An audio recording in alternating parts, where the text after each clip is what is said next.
kami bayad! Hindi kami bayad! May pera kami! Hindi kami! May pera kami! May euro kami! May pera kami! May euro kami! May euro kami! Pilipinas, naririnig mo ba sila? Hindi kami bayad! May pera kami! Hindi kami pera kami! Hindi kami bayad! May pera kami! Hindi kami bayad! Yan. Yan o, ang isang bagay na wala sila. Marahil marami din silang pera. Galing Pero sa... walang nagmamahal sa kanila katulad ninyo. Duterte! Duterte! Duterte! Duterte! Bilib talaga ako sa mga Pilipino dito. Ang init, napaka-init ngayon. Nung mga nakaraang araw, nung bagong dating kami, nangiinit kami. Ngayon naman, napaka-init. Yung suot ko, ang init. Eh, napaka-init pa ng pagmamahal nyo, kaya sold na sold. Duterte! Duterte! Duterte! Duterte! Duterte! Ngayon naman, mga kaibigan, mga kababayan, ako naman po ay makikiusap sa inyo. I love you, ma'am. Hello, ma'am. I like your green blouse. Thank you, sir. Alaikum salam. Ngayon po, na-eksakto po lahat. Na-eksakto lahat itong nangyayaring ito sa panahon po ng kampanya. Isipin po ninyo ang nangyari sa amin sa PDP. My brother Michael, welcome. Kala nyo, di ako marunong mag-English ha. That's my brother there. Welcome, my brother. Hanggang doon lang muna tayo sa welcome. Mga kababayan, yung amin pong chairman, yung amin pong ulo, yung amin pong utak, sa ngayon ay nakakulong dito sa The Hague. Nakalulungkot po yan para sa amin sa PDP laban.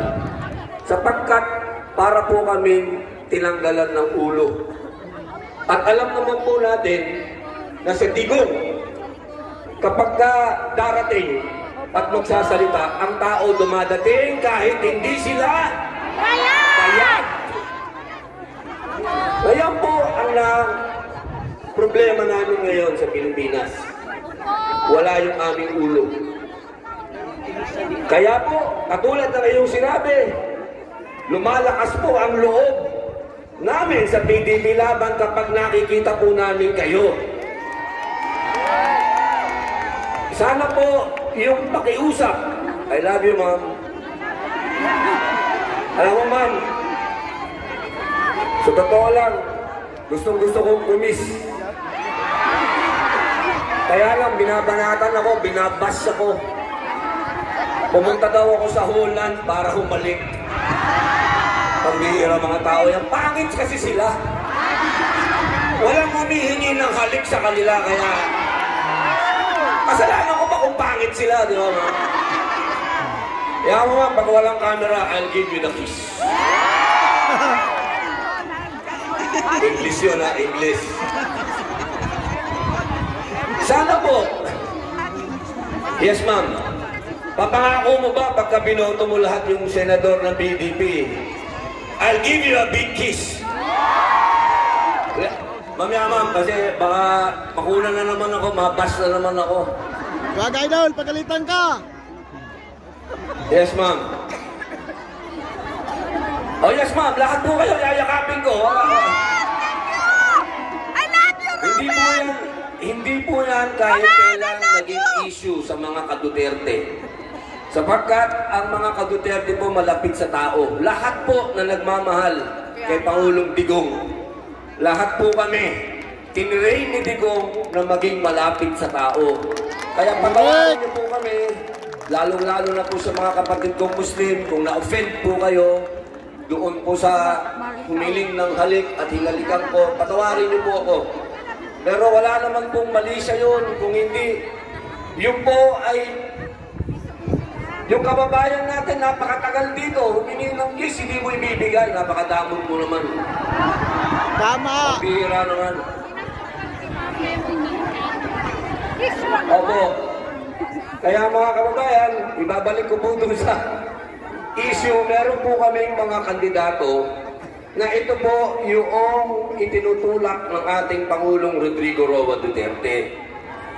Ito pong mga senador na ito, hindi naman po ito basta-basta. Mga abogado po ang iba dito. Nandiyan po si Atty. Lambino.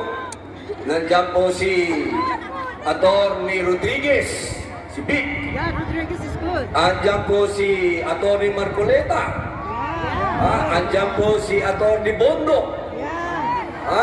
Andiyan din po si Atty. Hildo. Andiyan din po si Pastor Apollo Kibuloy. Andiyan po si Kuya Philip Salvador. At nandiyan po yung anak-anakan ng ating Pangulong Rodrigo Roa Duterte. Nandiyan po si Bongo. At nandiyan din po si Bato, ang pinakamatapang na tao. Si Bato. Meron ba akong nakalimutan?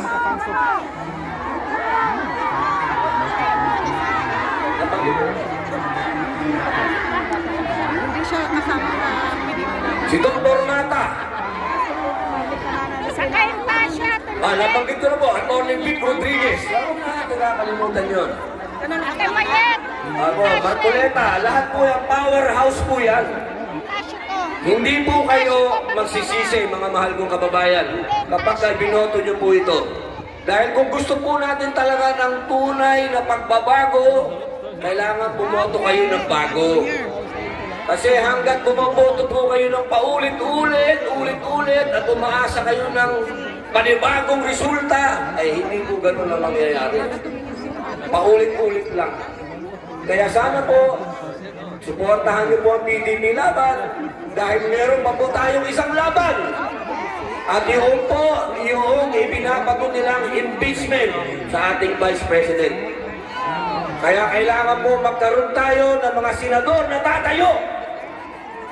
Hindi matatakot at ipaglalaban ang ating bayan. Yun po, mga mahal kong kababayan. Ngayon naman,